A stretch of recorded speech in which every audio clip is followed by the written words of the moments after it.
guys start off by introducing yourself? No, you go first. Noah Dylan. Chandler Ransom Lucy. What's your guys' band called? The Help. Alright. How long have you guys been living in LA? I'm just short of 10 years, but no more than 2. With like all this shit going on with like influencers like infiltrating LA and people leaving back to Texas, what's like one of the weirdest things you like experienced here? So basically, Chandler and I have been coming to LA initially like 3 years ago, interstitially. I've come from Colorado. He would come from Northern California, Sonoma, and I just made it a point I needed to find like the coolest restaurant, like some place where, you know, I could feel LA, as opposed to like coming from Colorado. I wanted to feel the LA vibe and, you know, like immerse myself in whatever this place is. So I found this restaurant that was on Fairfax, and it was like a list-only restaurant, and somehow I got on the list, and they basically verify you and check you out for months and make sure you're like cool enough to get in, blah blah blah, this whole thing. And I went there, but I brought Chandler and I brought our 2 other friends at the time, and we were brand new to LA. And It was like our third trip in Los Angeles, I believe. We had been to the restaurant, I think, once prior. the place is very ominous. There's clear satanic symbolism on the walls, and we thought it's in jest, you know, like, oh, funny. And then it's just the weirdest energy there, and some of it can be psychosomatic, but it was just so overwhelming that I was like, it just can't be psychological only, perpetuated by myself. But anyway, we order our food. These waiters are acting really peculiar, and we order our food and everything, and push comes to shove, the waitress comes out and she says, the owner wants to talk to you. And we were like, okay, after being, you know, looked at for months to even get into this place, and the owner wants to talk to us. We're like, okay. He comes out, he's like, you guys in a band? And we were like, yeah. And he was like, basically he wanted us to potentially play a show there, et cetera, et cetera. This is the kind of place that Taylor Swift used to play like impromptu live sets, and like Lady Gaga and like weird like Kings of Leon or something. Brad Pitt and Angelina Jolie's favorite spot to eat Yeah, dinner in Los exactly. Angeles. It's just like a weird place. But anyway, so we're like, oh, this is crazy. The guy was clearly on drugs or something. And then we're like, oh, this is wild. And it was just the most overwhelming energy. I don't know if you like, it's like if you're looking for ghosts or something and you're like next to Satan, you just feel this overwhelming just depth and like weight. And we're like, okay, so we get out of there and we go to this gas station. Wait. Because that was the first time, and then there was the other time we went. Oh, that was the second. Yeah. So that was the first time we were feeling the vibes, you know.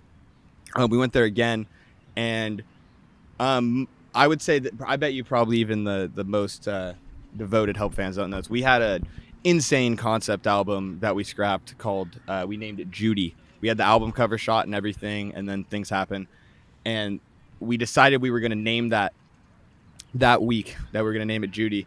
We came back into the restaurant, and they have a wall of records, and it's always changing. And this night, we went in there. The main record behind us was named Judy. I think it was a Dolly Parton record. Dolly Parton, Judy, and and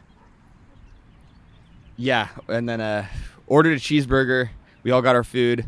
We felt really good. We felt very comfortable in this space, and you know, we were kind of reminiscing about it once we left, and we went to a gas station. We were in Noah's Pathfinder, and there was a homeless man outside, and I mean, a real homeless guy, super homeless. He's one of those homeless guys where you look at him and you know he's just not on earth anymore. His eyes are rolling in the back of his head. He's just hardly could stand up straight. Yeah, he's out and I went in to buy cigarettes, I believe, and the guy's bobbing around. He's bobbing, weaving. He's ducking me.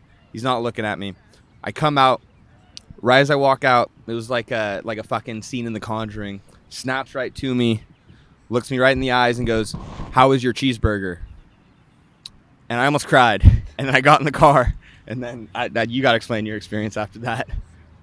Yeah, man, it was just ridiculous. Like, it sounds made up or it sounds theatrical, but that happened. Like, how would this homeless man just snap out and know what Chandler's order was from like 3 miles away at this random restaurant. And I mean, it could be coincidental, but the energy I felt after that driving home, it just felt like someone was chasing us in the car. And I was flying down the freeway and I was shaking and I was crying.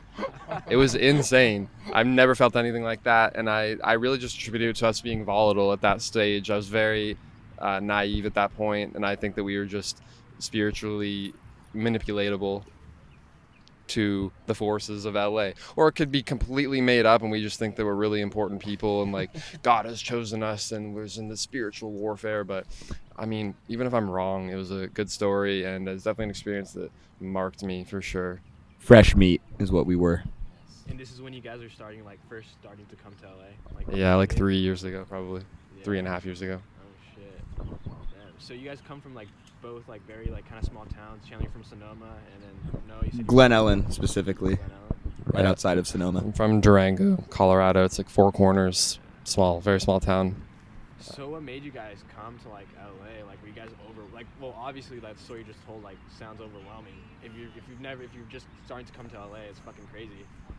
Yeah, I mean, I was doing the hot mess thing with Luca and the initial shoots out in LA, and Luca cast Chandler because he had seen Chandler in the Midnight Studios lookbook. This was years ago, and he was like, "Oh, we're gonna get this punk-looking guy," and we ended up casting him and met up, shot Chandler, ended up becoming friends with him there, and then I was like, I told Chandler, I said, pick up some drumsticks. And he's like, what are you talking about? And I was like, just pick up some drumsticks, man. Pick up drumsticks. You gotta learn the drums. He's like, what are you talking? I'm like, pick them up. Pick up the sticks. And he's like, all right, man, fine. And like, so like 8-9 months go by and he picked up the drumsticks and learned how to play drums after he would be done with his job every day. And then he was like, why do you want me to learn the drums? And then I was like, look, man, super secret. Like, I'm starting a band. And da-da-da.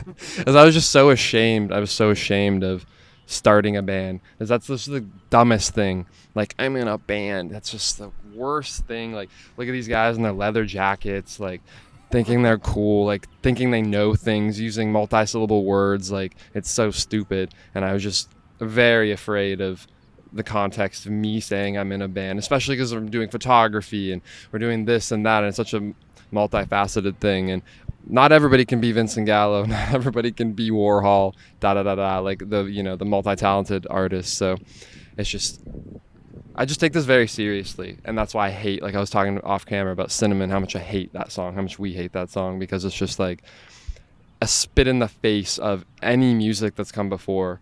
It's just a horrible attempt at art, music, emotion, anything. It's horrible. And so that's how we met, and then we just kept going from there and built.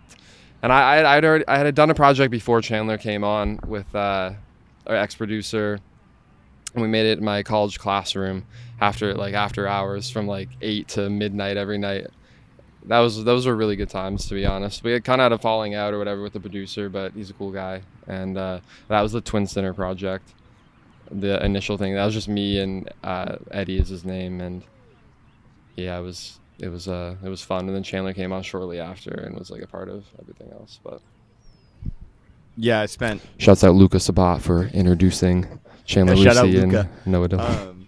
Yeah, I would spend better half of 3 hours a day after working construction all day and just play drums all day, just training for this. And now I fucking don't even really play drums anymore. I've kind of just use like machines now. But yeah, I did that. Kind of got roped into it, and then we hit it off. And now it's just us, man. It's just us two, and whoever else can assist us in basic audio engineering, really. So Chandler, you talk a lot about pornography on Twitter and Instagram. What is your diss about pornography?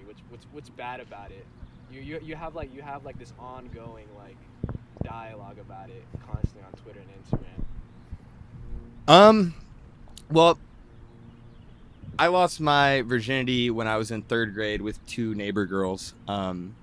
I was exposed to hardcore pornography when I was much younger, and it took me a long time to get past it. It took me a long time to, see the psychological effects of it. I will say, first off, at a base level, you're literally, man, you're masturbating to another guy fucking a hot chick. Like that's the lamest shit you can do on the planet, I think. But also, you could dive deeper into it where, one, it destroys your whole basis of your whole idea of women as people. You're watching women be treated like shit, be abused, and you're masturbating to it. It'll fuck up your emotions, it'll ruin your relationships, and it will completely ruin how sex and women and or whoever you're attracted to, how you're stimulated by them, and it warps your perception of intimacy and love and relationships. It's a terrible fucking industry. It's warping every young man's mind right now. It's kind of it has this guise lately where it's like associated with feminism and women's rights, which I think is the complete opposite of it. These women are damaged and brutalized by this industry. There's a reason that there's huge increased suicide rates with ex-porn stars. There's a very good essay on it by David Foster Wallace in Consider the Lobster that I recommend a lot of people read about the AVN Awards in 1998, I think it is. It's just not a good thing to be watching, man. You should be out there. You should be talking to women. You should be fucking hot chicks. I'm speaking from a position of I would consider myself addicted to pornography a few years ago. In the past 2 years, I've really kicked it. And now my life has been infinitely better. I mean, there's not really much to say. I think there's no valid defense of pornography, the modern porn industry. It's just go on Pornhub, man. Go on there right now. Don't, but if you go on there, the front page, it's incest, gangbangs, anal, fucking bukkakis, all sorts of shit. It just subverts your mind, man. It's the devil's work. And if you are a young man watching this and you still masturbate and watch porn, you need to stop. You need to stop it now, man. It will fuck your life up. Just don't watch porn, man. It's designed by the devil himself, and I think it's one of the worst things that Western culture has brought to us is the porn industry. What about social media? Like between you guys, what do you guys think about social media? You talk about porn being one of the worst things and brought to the Western culture. What about? It's a net positive, I would say. I mean, it's bad, but I can say it's a net positive for the world. If you can't handle dopamine rushes from being a gangster on the internet, then log the fuck off. I just think that people always want something to blame their issues on. People are always looking for something to attach their identity to and their problems, whether like it's a partner they can blame their poor life on or this or that. But especially the internet, like you can use any tool on earth for negative or positive, and the internet's no different. And people just want to blame the internet for any negativity in their life, and it definitely can cause a lot of that. Like me scrolling through TikTok for an hour and a half, like most nights before I go to bed, is definitely a net negative, like overall. But I find it fascinating. It's a really crazy app, and people are ridiculous on it. But I think the whole every argument is passé now. Oh, the internet's horrible. This and that. The Biden, Trump. It's just everything is just designed to distract, as always, and I don't even want to go into it. Yeah, dude, just social media, man. You gotta be strong against it. Like it's a tool. Like the only reason we're doing this right now is because of social media, because we were so fascinated with, I don't know, fashion culture when we were like 19 or something. My only qualm with this whole thing is that you can just be. It's just such an outlet to be something that you're not. And Chandler and I both come from places where we're doing things that we're not technically. However, many people use it to just think they're something that they're not completely, and they can like assume this full identity on the internet. It's like Chandler likes to watch To Catch a Predator recaps and things, and it's like these guys who, they can be this sexual character to this young girl online or young boy, but in reality, they're usually these nerdy Ned type figures who like obviously are not about to do any of the things, or they might do, but like they clearly don't embody the persona that they wanted to. And that's what the internet's allowing people to do, and it's just annoying that, I mean, it's the biggest problem we have now. I think one of the largest issues we have now is just self-identity and people not knowing who they are, and the internet is just clouding that even further, because you are able to take in so many things at so many seconds, and people have no idea who they are. And then as soon as they think they found out who they are, it's really just an overlay of all the things that they saw on the internet, and they think they know themselves, but it's not, and it gets muddy. And I've become a victim to that occasionally in my past life. And by past life, I mean like literally like 5 years ago, but A week ago. like literally last week. But I don't know. Next question. The internet's stupid. My main qualm is specifically with like things like Twitter. I think for all intents and purposes, let's say the human soul is a real thing, which it is. It's like if you go on Twitter right now, man, it's the first. It's like, okay, the first thing you'll see, everybody in Yemen is blowing up and they're dying. What are you guys doing? Retweet this. Then it'll be a video of a kitten, and then it'll be retweet this and you'll get $1 million. And then it's, oh well, Trump's got kids in cages, or I guess Biden now. And you see all that information that evokes very extreme emotional reactions immediately, and you're seeing all of this within the span of 2.5 seconds, just with one swipe of your finger. And I think if you were to look at, I don't know, I guess if you were to compare a soul to like how a species can evolve, I don't think the human soul is adapted to have that like emotional stimulation that quickly. Like I just think back like in the 1800s, like how far and few between were extreme emotions back then. Like did you just like every couple of weeks you just felt hella good about something, or like saw a pretty girl I just think now just emotions are just being destroyed by things like Twitter. But at the end of the day, you just I agree with that, but that is the necessary evolutional next for that, you know? Like this is this is how we should be feeling from it.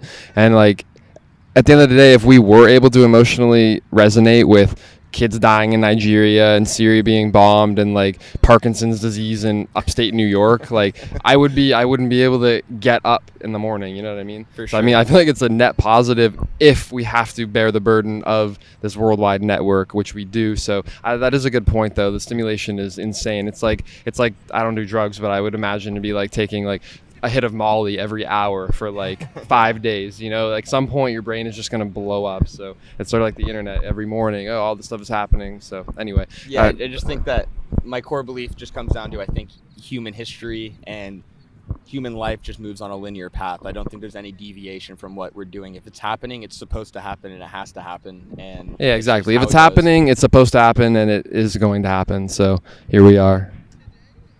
There's a guy running at us so quickly.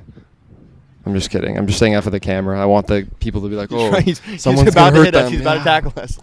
Next question. football Next out. question. Next question. All right, so Noah, you mentioned you talk a lot about, well, in one of your lectures you talk about talking to like one of your 40-year-old coworkers at Parks and Rec. Yeah. Talking about like he had all these dreams and like he's 40 years old and he has like a kid and Right, something. right. So are you scared of like growing old and like living a typical life, like the white picket fence? I mean, I'm definitely not afraid of that. Sorry, I'm cutting your question off. No, Is that no, the? go All right. I'm definitely not afraid of that anymore. It's just, I'm just mostly afraid of losing the identity of myself that I had a few years ago. Not that I had anything figured out. It's just like there's a specific age and a specific mentality of thinking and a specific time and context and how I was intaking information that was very that's how I like wish to be most of the time, and it's just not that way anymore. And I'm just getting older and I've had really bad health this past little bit, and it's been very hard to stay motivated and just like even coherent. Like half the day, like luckily we're doing this in the morning, and luckily somehow today I feel pretty decent, but usually I'm like out of my mind by noon. Like I feel like I'm on drugs and I'm not. It's just like that's like one part of it. I don't feel the white picket fence thing, because honestly, like that narrative isn't necessarily the worst thing. Like we all have to attach our identity to something, and for most people who don't figure themselves out, the obvious is what society wants them to do, which is, you know, the 9 to 5 and all those things and the wife and the kids. But then they find out when they're 45 that they don't even realize it, but the reason why they're having the midlife crisis is because they didn't know themselves to begin with, and they forced an identity upon themselves that wasn't congruent with their actual path, you know? And I know that that's not going to happen to me in that specific instance, but sometimes I wonder like what path I forced upon myself, because I forced this on for sure. I worked very hard to put this together, and I went to college and I lived out of my car and I had everybody yelling at me to do this other shit, but for some reason I just wanted to do this life and make stupid things and make horrible songs like Cinnamon, but then make amazing things like fucking whatever, the Confluence video or SSX that's pretty good, or like random little art stuff or some photos that are cool. Wear a cool pair of pants, and be thin, and like just the whole lifestyle I wanted, I put onto myself, and it took a lot of work to do that. So I'm like, was that wrong for me? Is that as wrong as us forcing the lifestyle of white picket fence to another man? I don't know. It's very muddy, and I mean, I know I'm not happy with my life, but I'm not dissatisfied either. So I don't know. It's kind of it's a big question, but I'm sort of in an influx in my life right now. It's like a crossroads. I was so sure of things a few years ago, and arrogantly, but now I'm unsure of things, but yet I still know more than I did then. Life is very fucked up. It's very interesting. You think you know anything and you don't, and it's just like, it's fun to have opinions, and it's fun to, I don't know, it's just ridiculous. I'm a lost boy. I'm a lost man, and my voice is still cracking. You hear that? That literally just cracked. That's crazy. If I hit puberty for the second time and I get to 6'3", I'm gonna be so pissed, because men who are over 6'1" don't look good in jeans. I swear. Like, you have to be Chandler's height, or maybe you can be a tiny bit taller and you still look good in jeans, but after that, it just looks weird to me. Like, I don't want to see another man who's 6'4" in 6'4" Saint Laurent model in jeans. That's not relatable to me. When I look at him, I'm not like, that's a good outfit. I'm like, that man is taller and makes me feel inferior. I can't relate to that outfit. You have to be 6'1" or under.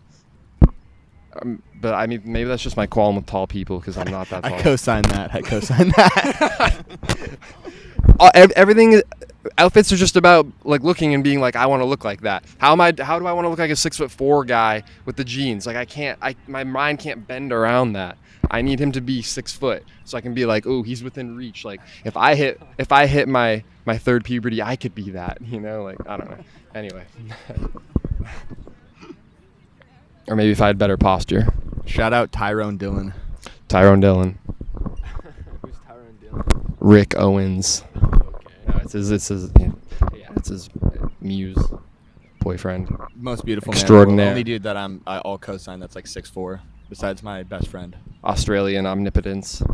That's what he is. That should be okay. Yeah. So, back to the HELP.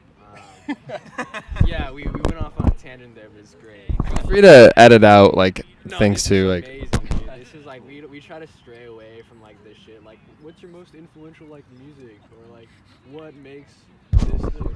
The Velvet Underground. Velvet Underground. Go ahead though. Sorry. All right. So you guys seem to be working on other projects. No, you have Hot Mess with Luca. Is the HELP your guys' main priority, or is it just something that's kind of there as a side project? I would say right now it's the main priority. Yes. Yeah, things come in waves. So for a month, the Hot Mess gallery was my main priority, and then for a week in between that was my main priority was this fashion editorial I just shot. But then the overarching narrative, I'm just trying to, at this point in my career, I'm trying to take all the interests and funnel it. Well, that's not a funnel it, or pyramid to the top, all of the things I'm interested in into sort of one medium. It's the designer Miguel Androver. He's not a designer, a fashion designer. He's just it's like a lifestyle, and all the things he likes goes into his clothing, and he doesn't even sell the clothes. So it's like being a filmmaker. If you make a movie, you obviously have costume design and you have this and that. So I'm just trying to funnel all of the narratives into one thing, and I think the HELP is the best way to do that right now. There's some videos planned that are really crazy, and it is very diverse and takes a lot of our interests into one thing. So it's definitely not a side project. It's just been difficult to figure out. Chandler and I inherently have a very strong, almost sounds too self-aware, but we have a very strong aesthetic inherently that we've always had, and people have been able to identify with it, because it's just how we are. But it's taken us a few years sonically to understand sonically how to capture that and put it back out. We know what we are, but it was hard to make that into a sound, and we've sort of figured that out finally without too much effort. And the songs sound like us now. more so than they ever have. We were sort of finding out. Twin Sinners sounded like me at the time, whether it was good or bad. That's just what it sounded like. And then we sort of came together in a new way and have been swimming around trying to figure out where we're going. And I think we have found a good footing right now. And people probably know that I always talk shit about anything we've done prior, most things, but the stuff we have lately, it's really good. Like, it's good music, and it doesn't sound like anything, and it doesn't sound like it doesn't sound, like there's two different things that are going on right now. Hyperpop production, and it's like the spaced out, like A.G. Cook-esque Sophie derivative production that's like don't and it's like 808s that follow that pattern, and then like little electronic sensibilities, and like that's new, and that sounds crazy, and it's like cutting edge, but it's not new actually. It still sounds similar to all the it's still the same old shit, but the stuff we're making is maybe not necessarily technically as proficient, or we don't have that prowess, but it's very different from what anybody else is doing, and it sounds very cool, and it sounds mature. And Pitchfork is going to give us a 9 out of 10. But Anthony Fantano's pussy is going to be soaking. Light 7. Yeah, light 7. I'm excited Light to see 4. what these guys have coming forward. Yeah, the HELP's really kind of become like a playground for every pursuit we've ever wanted to do, whether it's, or always been interested in, whether it's like, making cool clothes or making cool music, making cool videos, and just looking really cool. No, it's not even about looking cool. It's just about being us, I would say. Yeah, and then other projects. We're kind of working on a denim line right now, but very low key. We are doing that. That'll be later this year. You guys will see. Yeah, we're working on a bunch of stuff. I'm working on like 6 different projects, and Chandler's working on stuff, and it's just like I'm always spreading. I'm always on the verge of collapsing, spreading too thin. Like, I'm definitely working on too much shit, but especially with my current health, I'm like shaking right now. I'm like, I don't know if I'm nervous or I just have my neurologic system hasn't comprehended that I'm on camera, but. So you guys posted on your Instagram some photo of you burning a Robin Hood banner in front of a GameStop. What's your guys' opinion on that whole situation? Yeah, look, I had some people on Tumblr ask me. They were like, was that was stupid, or like that was supposed to what? I'm like, obviously, look, I'm not retarded, bro. That was for the jest. That was for to be stupid. Like, oh, this is funny. And Chandler and I thought that our plan with that was we thought that it'd be funny if one of those like bro finance meme pages picked it up, or on Twitter, and it'd be like, these guys burnt the Robin Hood thing, and it's like a shitty recording of like a part of our new song. We just thought it'd be funny. It wasn't us trying to be serious and dedicated to like a little like performance art thing. Like, we're not dumb. I think all the GameStop stuff, I think I can speak for both of us. I'm starting to think that it's all a giant psyop to destabilize the economy so we can further move into like a one world government, socialist kind of setup in America. That being said, I put in $500 in the GameStop this morning because it's going up, man. It's going to the moon, man. Fuck AMC.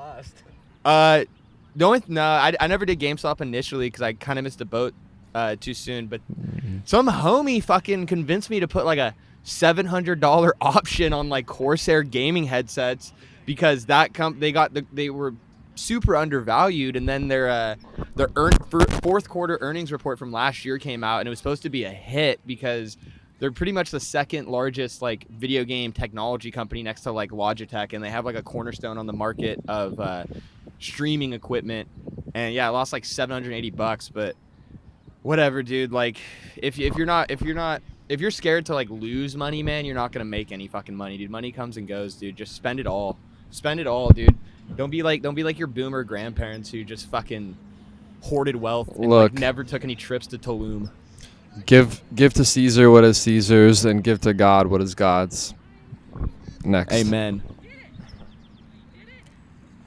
So I just want to talk about some of Noah's tweets because I don't even tweet anymore. Dude, I went on Twitter yesterday, and the first thing I saw, Miranda Cosgrove is more important than we will ever understand. What the fuck does that mean? She was iCarly. The show was a very pivotal moment in my upbringing. I just watched it early teenage years, or late. I don't even know what was I like. I was on the boat late, I remember, but I was like 16, and she was just a very formative part of my life. I'd never kissed a girl, and then I watched the episode where Freddie and Jennette McCurdy kiss secretly, and it changed my life. And I was like, I need to kiss a girl. This is horrible news for me. And then shortly after I did, so I was sort of like living chronologically with the show, and I had a huge crush on Miranda Cosgrove, and I was in love with her. And that show was just very formative, and she just represented. She was just the pinnacle of Nickelodeon character at that point, and we don't really see characters like that anymore. And I think she was a very integral part of a lot of people's lives at that point, whether they want to admit it or not, whether it's like funny to think that or not. But that show was genius. Dan Schneider is a genius for whatever it's worth, and he definitely changed a lot of people's lives, including mine. And Miranda Cosgrove's the expertly plotted out career of her music that came simultaneously and after the show was genius. Dancing Crazy, Best song ever the made, video. ever made. I watched it like I don't want to go into it. It's just sensationalizing, but it's genius. That song is amazing. It has like 6 choruses. It's like the best song I've ever heard in my life, and she's just having it's just like I can see it in her eyes that she's acting in the video, but it's her duty to act. Like, it's her duty to give these kids, like with Selena Gomez songs and videos from that era, she was like in it. And Hannah Montana, you're like, oh, that's actually like, they love me. They want to put this music on me. Like, they're an artist. But with her, you can see it in her eyes that she's acting. But it's her duty. And it's not like she's being chained there like Britney Spears is, like, can't control her identity. She's like, this is what I'm giving, and I'm an actor, and I'm a very basic, normal girl with a golden retriever dog, and I would go to USC, and I do not go to the club. I love it. And She just has a very blue collar approach to being a child star. And also iCarly, I think objectively is probably like the most like avant-garde like sitcom ever made. It's just perfect. Like it blows every other sitcom out of the water. People who tell me they like Friends and all sorts of shit, fuck off. Stupid. The only reason I even wanted to wear skinny jeans is because of Jerry Trainer's character Spencer on the show. I was Hard like, fits. holy shit. Him and then Drake Bell, I was like, Drake Bell has the flares. I don't know about that. But it was Jerry Trainer and Zac Efron in 17 again, where he's wearing the Diesel Fan As 8DK jeans. And I was obsessed, and I had to be that, and I had to do it. And here we are. I'm not wearing Diesel jeans, but we did it to him. Yeah, we did it to him. People are gonna roast us for this interview. They're gonna be like, "Oh, these guys are so gay." And sorry. So are we gonna get Miranda Cosgrove on the new album? I would. So when I went through my little phase, because the psyop hit. It's not a psyop. That's just a word that people say now. That's the dumbest thing. When they put iCarly back on Nickelodeon, so that everybody's been talking about it again because the new show's coming out. I researched her again, and I'm like, all right, who's she following that I follow? Who's following her? Nobody. I have no mutuals with her. Absolutely no way of getting in contact with her. Nobody I know knows her. I know that David Dobrik knows her. I don't know David Dobrik. I don't know. I know David Dobrik's friends, sort of, but there's no way for me to get close to her. I would love to work with her.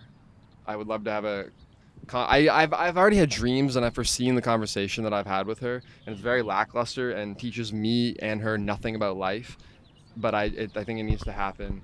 Oh, these guys are playing. Oh, these guys are the guys that I almost approached them so many mornings. You can tell that they're at least early college ball or high school varsity baseball players. Like, clearly their form is perfect. Yeah, look, he's doing the slider motion. That's like the slider thing. But keep going. But I really want to play catch with them. But I know if I go over to them dressed like this, they're gonna be like, "Shut the fuck up, bro!" Like, catch will probably be hell. Like zero. But I really want to play catch with them because I am really good at baseball, and that just looks so fun. And I know I'm never gonna be able to get that. Because look at them. I guarantee you if I go over there right now, they're gonna be like, all right. I guarantee if you went over there and were like said exactly what you just said, they'd be like, "What's up, man? Yeah, sure. You got a glove?" No, they're not gonna accept me. Dude, it's LA, dude. I feel like anything's fucking possible. I don't know, but I've wanted to play catch with them so many mornings, but the problem is I have to play early because then I get too dizzy at around 11 p.m. and if I get too dizzy, there's no way I can keep up. I can barely even keep up in the mornings, but. Anyway, I'm sorry. That was a tangent. Miranda Cosgrove next. So we're just gonna get into like the last couple of questions, mostly about the HELP. Yeah. So what are like one of the bigger influences for each of you in music? I'll let Chandler go first. I would say what made me really get into music was one, I'm probably like I'm a professional Blink 182 fan.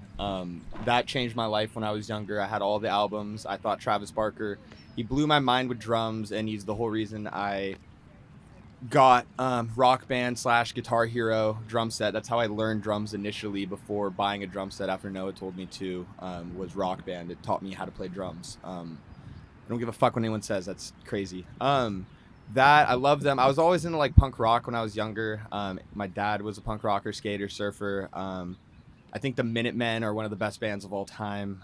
Just everything from like the SoCal punk scene, I think, is some of the best shit ever. I love like 90s formative punk rock when everything got more well produced, Blink 182 included. But like, you know, when Fugazi happened and you realized you could be good at your instruments, that was really formative for me.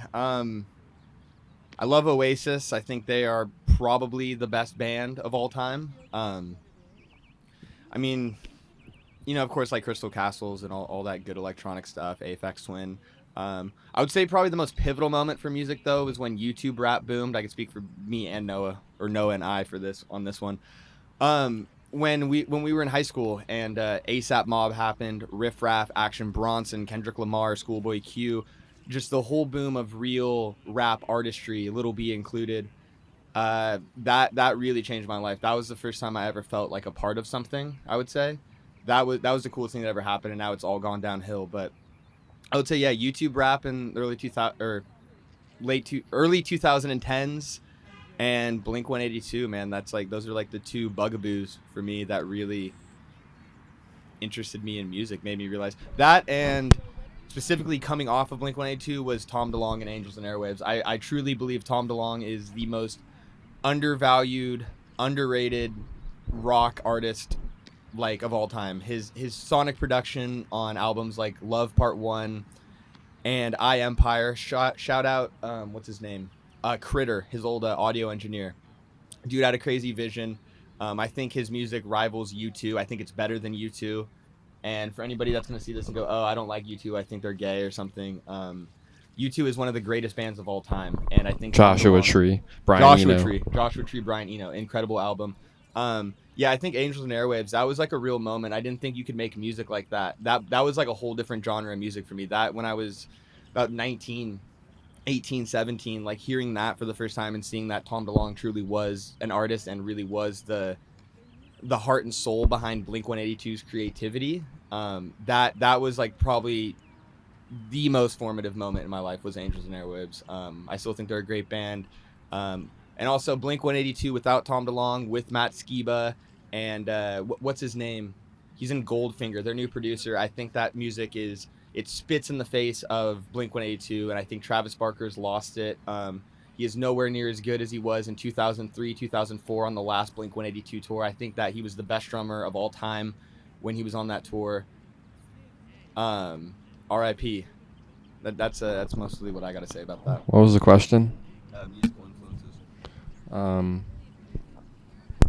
There's just been so many years of musical influences for me now, but it's there's just like all the obvious things that I could say, like the Lou Reed stuff and like the Patti Smith stuff and the Nine Inch Nails stuff and the Vaporwave stuff and the da-da-da. Like it's all just, I don't know, man. Like the Bruce Springsteen, Nebraska stuff. Like there's a very specific influences, but I'm just like bored of talking about that. But the only thing lately that I have become accustomed to is I love the hyperpop scene. I think it's so sick. I mean, I don't think it's going to last, but I do think whatever comes out of it is going to be watered down for pop's sake, which it already has been. You can see where the direction is going. Like I find these songs every day that are the middle ground between like a hyperpop artist and a pop artist. So, I mean, but shouts out Glaive. He's a genius. 16. Like incredible. I think he's the next Frank Ocean. I don't even care. I'll say it here. He's like the Mexican Frank Ocean. But like doesn't make that kind of music. It's like hyper pop sensibility, but like he doesn't pitch his vocals up. I think he's a genius. And I don't know, the music. I don't even really listen to much music anymore. I've been feeling too bad health-wise to even take it in. I can't. Music is an extracurricular, listening to it. And if you don't have the base of your body and health and mind set, you can't enjoy it, nor should you be allowed to. And so I've been limiting myself. No, actually, my biggest influences are Good Kid, Mad City, also the Carter Five, and the Carter Five kinda, but To add on to that, I will say this. One thing I forgot about is I love top 40 country. You can ask Noah, man. I listen to it like recreationally every single morning. I think right now the best country artist is Morgan Wallen. I think his last album was unbelievable, the Dangerous Double album. I love Florida Georgia Line. Who's the other dude we got, like Dierks Bentley, all that stuff. I listen to bro country like nearly every day of my life. I think it's probably the last most like pure form of songwriting that's happening right now. I went through that phase. I'm not in that phase now, but I went through it a few years ago. The last time for everything, like that shit. And I love country music, and I still do, but I don't listen to it much anymore. The Towns Van Zandt stuff, genius songwriting, and country music is the truest, most pure form of pop music from 1960 onward, by far. Anybody who doesn't like country music can just shut the fuck up. It's incredible, and especially the Nashville country of nowadays it's just funny. It's performance art. It's hilarious. Like, it's better than the pop music that's coming out, and it's just weird to embody that Midwestern identity in music, but they're doing it in such a weird way. It's like, it just reminds me, like, the people they're making music for don't even exist. It's like people who should be drinking Four Locos and driving lifted diesels, but the lifted diesel also runs off French fry oil, and they voted for Biden at the same time. Like, it's a very weird person. That's what the music sounds like. Honestly, I think they're just making music for Chandler. Not that that's Chandler, but like dressing like this, walking around Silver Lake, LA, California. That's like what that music sounds like. It's ridiculous. Anyway. The only thing I could say about that is about being a pure form of pop music is, I don't know, man. It's like the dude who works at Target who drives a slammed Honda Civic listening to Lil Uzi Vert or Playboy Cardi, and the lyrical content of that just comes down to, I got $1 million in the bank, I hopped off the plane, I fucked the bitch, I take off my shirt, she goes crazy, and all that stuff. But what do you get when you listen to Florida Georgia Line? It's like, I'm in my hometown, I'm getting up for work, I'm fucking keeping it real, and this girl broke my heart, and I'm gonna get hammered with the boys tonight. Like, listening to the Lil Uzi Vert, Playboy Cardi, and you're just driving a Honda Civic, you are more divorced from reality than you could ever be. Whereas country music, it keeps me grounded, it makes me humble, it makes me know where I came from. Yeah, it just depends on which propaganda you want to put yourself towards. I personally like the Crazy Rich Asians type of propaganda. I used to like the country propaganda, but now I just don't care. Like, it's all propaganda. Like, you're either going to fall into the Uzi Vert side of things, or you're going to fall into like the country thing, or whatever it is. So it just depends on which one you want to subscribe to.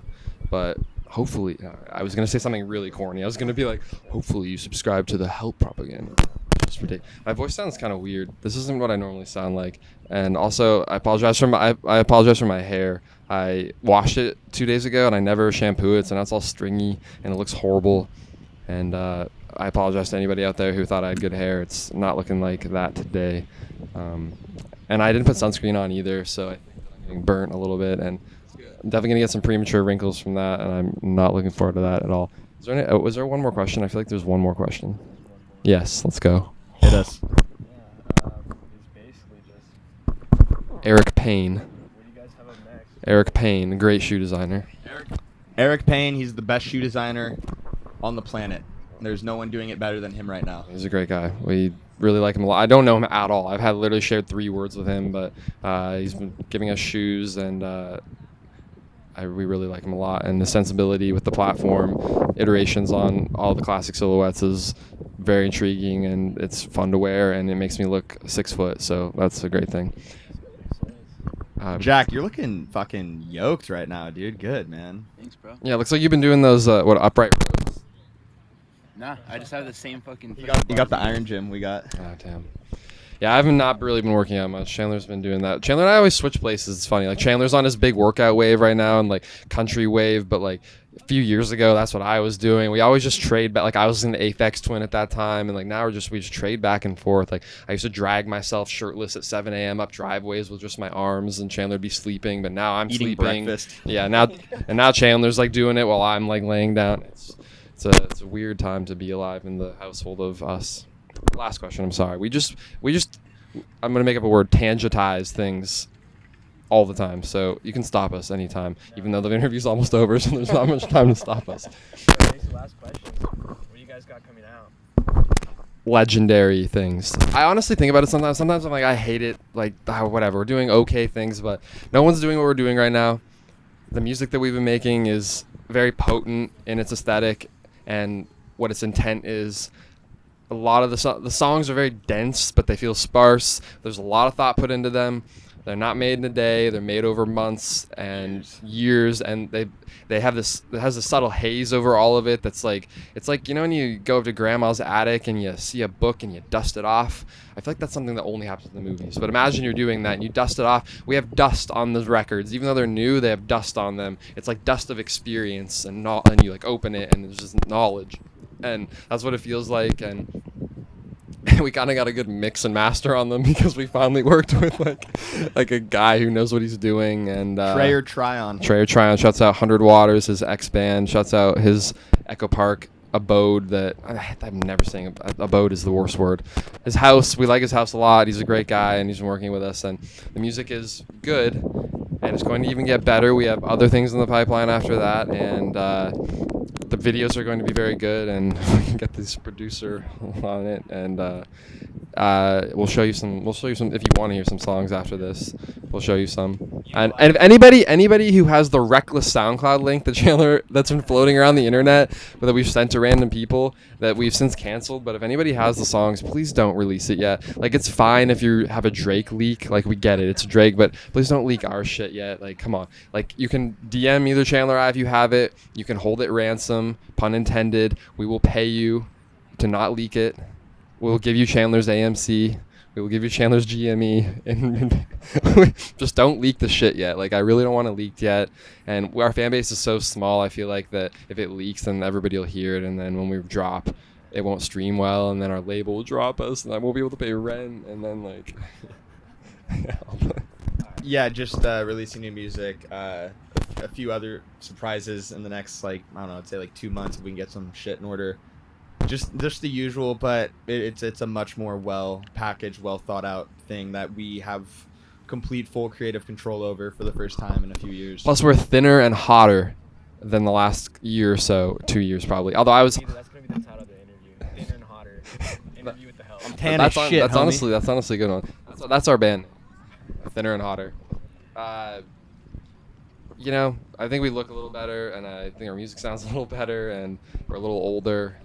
And now we can kind of, you know, do our thing, hopefully. If it doesn't pan out, whatever. I honestly don't even give a fuck if it doesn't pan out, really, because the music is good this time. And that's all I wanted to do. I wanted to make... This is the whole reason why I started making music. I was like, what would I regret on my deathbed the most? And it was that I wasn't in a cool band. So I had to do it. And if we're cool and we make good music that is congruent with the artistic practice of making music... and it's good, that's all I cared about. I don't care if we get another interview or any of that. It doesn't matter. None of it matters. It just matters if we like the music and it's actually good. And I think that I have the aesthetic knowledge now to know if something's good or not. So, and it's good. So we did it. Congrats, Chandler and Noah. We made some good music, and we wore the tight jeans, and we felt good, and we walked around the lake, and we got our miles in, and we ate the meals, and we kept our head together in doing so. So goodbye, everybody. If it's the last time you hear from us because you don't like the music, fuck you. If not, I'm sorry, Mom, for swearing so much. I know you're concerned about me. So am I. Thank you very much. Thank you.